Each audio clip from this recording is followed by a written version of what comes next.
gonna go ahead and jump on into the next topic. And the next topic is we gonna go to Cleveland. We're going to Cleveland, and look at the Cleveland coaching search, and we're starting to get some news out of Cleveland on what's going on. Now, let me see here.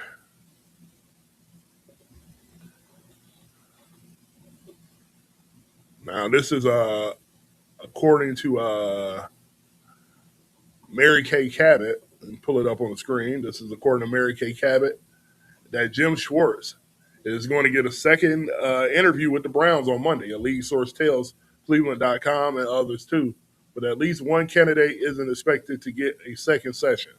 And the second candidate is Tommy Rees, who is the offensive coordinator for the Cleveland Browns. I know that they were a big fan of Tommy Rees. Tommy Rees came from Alabama. That's where he was originally with Nick Saban. Heard nothing but good things about Tommy. But I think he is super young. Me personally, I don't think he's ready to be a head coach. So I can see why that kind of disqualifies him a little bit. Now, if Jim Schwartz does end up getting a Brown job, and if I had to put some money on it, I'm going to say for them to give him a second interview, that they are they're comfortable with Jim being the head coach. Probably to the point that they've talked about it through the season. I mean, like we're not going to act like the Brown season has been. The Browns didn't want Kevin Stefanski out. A lot of the players wanted Kevin Stefanski out. We saw the meme, yeah, pretty much the video meme of Miles Garrett talking about not Miles Garrett talking. I'm sorry, Kevin Stefanski talking after the win, and he was like, "Do I lie to you guys?" And Miles Garrett gave him the crazy look. Let me see if I can find it real quick. Let's see here.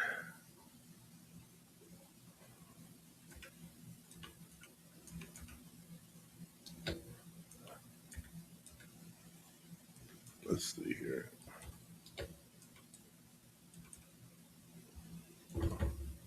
Yeah, so I think they're just comfortable with him, and then when you got a defense that is when you have a defense that has played as well as it's played over the last 2 years, you know, that Miles, especially that Miles being a franchise guy, until they really figure out who their quarterback is, they're going to listen to him. So I'm pretty sure that he's having input into this situation. Let me see here. And I mean, I guess like at this point now with the Browns, why wouldn't he? The Browns have been they've been a terrible organization for a while now. And let me see here. Okay, here go the video. Here, I got to show you guys this video. This is hilarious. So let me pull this up.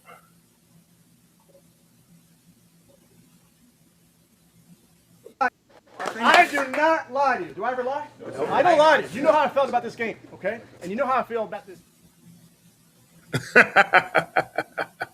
You guys see Miles Garrett's face?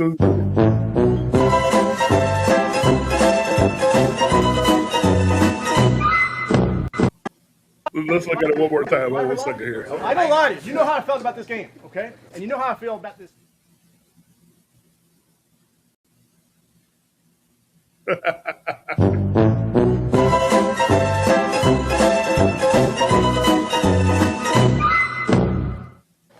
do not lie to you. Do I ever lie? No. I don't lie to you. You know how I felt about this game, okay? And you know how I feel about this. That's hilarious. So right there, that was the writing on the wall right there. Miles Garrett was not a fan of Kevin Stefanski. Like I said, that whole situation had ran its course. And, so I'm pretty sure Miles was in the background, like I said, being a guy that's making $44 million a year, whatever he's making, telling Jimmy Haslam and them, hey, Jim Schwartz gets us motivated, even through all the losses that we had. The defense played. So imagine if he was overseeing the whole team. We're going to play with heart. We're going to bring in the passion and all these things like that. So me personally, that earned him the second interview, and that's probably going to give him the head coaching job. So now, if Jim Schwartz does take over, of course, he's going to have to find OC. Is he going to keep Tommy Rees as his OC, or will somebody like a Mike McDaniel or some of these other guys out here be a more attractive OC to kind of bring in the kind of switch things up? Because I don't know if Tommy Rees' philosophies are the same as what Kevin Stefanski's philosophies were. But if I'm the Browns organization, I am looking at someone like a Mike McDaniel, who's probably more. Now, I'm going to say he's probably. I know he's got to go meet with Philly. Of course, Philly is going to be the most attractive job, especially me personally with Nick Sirianni probably on the hot seat next year. To maybe take over that team, or at least get a chance as an interim to take over that team next year if everything fell apart. And it's just hypotheticals. So that situation would seem like a better situation than the Cleveland Browns situation. But at the same time, if he went to the Cleveland Browns and he made that, he turned that situation around and he can create a plan for Shedeur Sanders going forward, and he can get Shedeur to that next level, he's going to be good as gold, and he's going to have the pick of the litter on the head coaching jobs in 2027. So we'll see what happens here, you know what I mean, with the Browns and their situation. Yeah, I think Jim Schwartz is going to be their guy, though. I think Jim Schwartz will be their guy. I would be surprised if he's not. So